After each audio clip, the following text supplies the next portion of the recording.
সাংবাদিকের কাজ তো ইনফরমেশন ডিসেমিনেট করা, কিন্তু আজকে সাংবাদিকের টেক যদি হয় যে আপনি স্বৈরাচারের দোষর, 90 সনে স্বৈরাচার বিরোধী আন্দোলন করেছি, 89 সনে আপনাদের খেয়াল থাকার কথা, এখানে সকল পেশাজীবীরা আপনাদের এই অঙ্গনে জমায়েত হতো এবং আমাদের আন্দোলন এই প্রেস ক্লাবের সামনে থেকে শুরু করে এক পর্যায়ে কিন্তু রাজনীতিবিদদের হাত থেকে পেশাজীবীদের হাতেই সত্যিকার অর্থে আপনারা কলম বিরতি করেছিলেন, মনে আছে তো?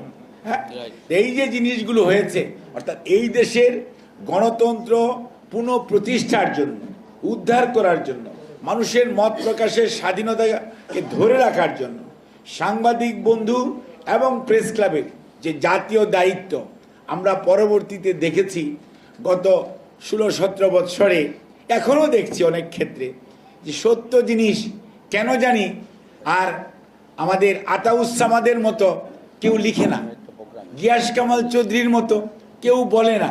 কেন? তাহলে কি আমরা হারিয়ে যাব? কেন আমরা সত্য কথা বলতে পারবো না?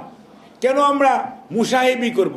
এই যে আজকে কথাটি আসছে, সাংবাদিক আবার স্বৈরাচারের দোষর হবে কেন? সাংবাদিক আবার কর্তৃত্ববাদিতার সেবা কর। সাংবাদিকের কাজ তো ইনফরমেশন ডিসেমিনেট করা, ইনফরমেশন খুঁজে বের করা, মানুষকে জানানো, মানুষ সিদ্ধান্ত নেবে যে কি হবে বা হবে না। কিন্তু আজকে সাংবাদিকের টেক যদি হয় যে আপনি স্বৈরাচারের দোষর, কর্তৃত্ববাদিতার দোষর, এটি কেন হলো? এটি কি একদিনে হয়েছে? আজকে তো আপনারা মিন্টু ভাইয়ের নাম অত্যন্ত শ্রদ্ধার সঙ্গে নিলেন, মানে এনায়েতুল্লাহ খানের কথা বলছি, নিলেন না?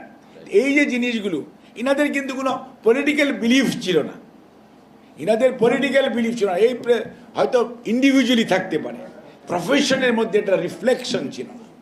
কিন্তু পরবর্তীতে যে জিনিসটা হয়েছে, মানে প্রফেশন আর ব্যক্তিগত বিলিফ, এই দুটোকে নিজের ভাগ্য উন্নয়নের জন্য যখন একসাথে করে ফেলেছেন, তখনই আপনি কোন দিক দিয়ে কার দোষর হয়েছেন, কার কর্তৃত্ব, কার সেবাদাস হয়েছেন, সেটি কিন্তু বুঝতে পারেন নাই।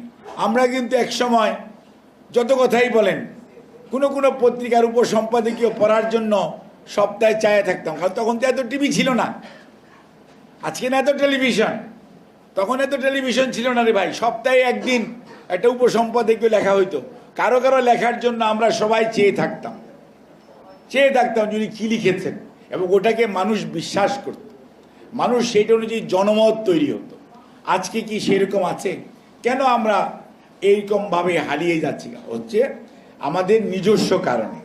আমরা যখন পেশাদারিত্ব এবং ব্যক্তিগত চয়েস এই দুইটাকে ডিফারেন্স করতে পারি নাই, ব্যক্তিগত ভাগ্য উন্নয়নের আমরা সোপান হিসাবে পেশাদারিত্বের যে জায়গাগুলো সেটিকে ব্যবহার করেছি, তখনই আমরা দেখতে পাই এখন কারো কারো অ্যাকাউন্টে কেউ খাইতে পায় না, আর কোনো কোনো সাংবাদিক 100-200 কোটি টাকার তাদের অ্যাকাউন্টে ট্রানজ্যাকশন হয়, দুদক অথবা আইন ল অ্যান্ড এনফোর্সিং অথরিটি এগুলো খুঁজে পায়।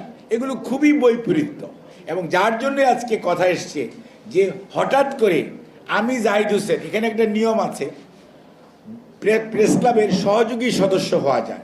আমি এই অপোজিটেই বাংলাদেশ মেডিকেল অ্যাসোসিয়েশনে আমি 2 বার নির্বাচিত মহাসচিব ছিলাম। এক সময় 2-4 কথা লিখতাম টিকতাম, কিন্তু এখন হয়তো লিখি না। আমি সেই 98-99 সনে দরখাস্ত করেছিলাম এনাদের কাছে একটা সহযোগী সদস্য দিবেন কি না। আমি কিন্তু এটার কোনো দেওয়া না দেওয়ার কোনো উত্তর আজও পাইনি। যদিও আমি আমার বামে ডাইনে সামনে পিছনে যদি চেয়ে দেখি, অনেকেই খুব, যদিও প্রেস ক্লাবে ঢুকতে আমার কোনো সমস্যা হয় না, এখানে অনেক সুহৃদরা আছে, পরিচিত মানুষ আছে, কিন্তু হঠাৎ করে আপনারা 1 দিন 2 দিন 3 দিন 15 দিনে 300 মেম্বার হয়ে যায়। প্রেস ক্লাবের সদস্য পদের তো একটা ক্রাইটেরিয়া ছিল, 500 মেম্বার হয়ে যায়, 1000 মেম্বার হয়ে যায়। This is too bad.